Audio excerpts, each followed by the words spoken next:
resolution. Double standards of Modi-led fascist Indian government have been further exposed by the holding of Hindu festival Kumbh Mela amid raging COVID-19 cases in India. Social media users are strongly criticizing BJP's central and UP governments for allowing the largest Hindu festival in Haridwar city, despite the fact that India has become a worst corona-hit country in the world with more than 178,000 deaths, 15.5 million active cases, and more than 150,000 affected cases being reported daily. More shocking is that PM Modi has refused to call off the Mela that is scheduled to last the whole month of April.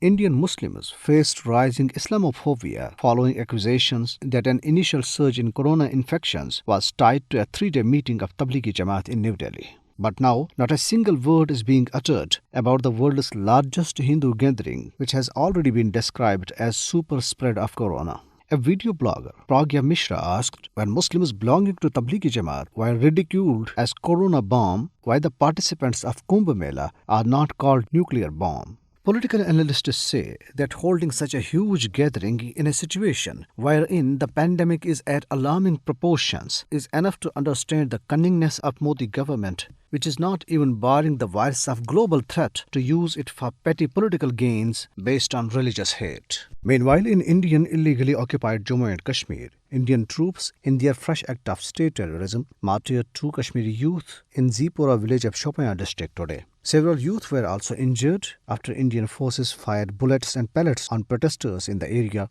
against the killings and operations. The operation was going on till the last reports came in. Despite the holy month of Ramadan going on, Indian troops are harassing Kashmiris, particularly women and children, during cordon and search operations in occupied territory.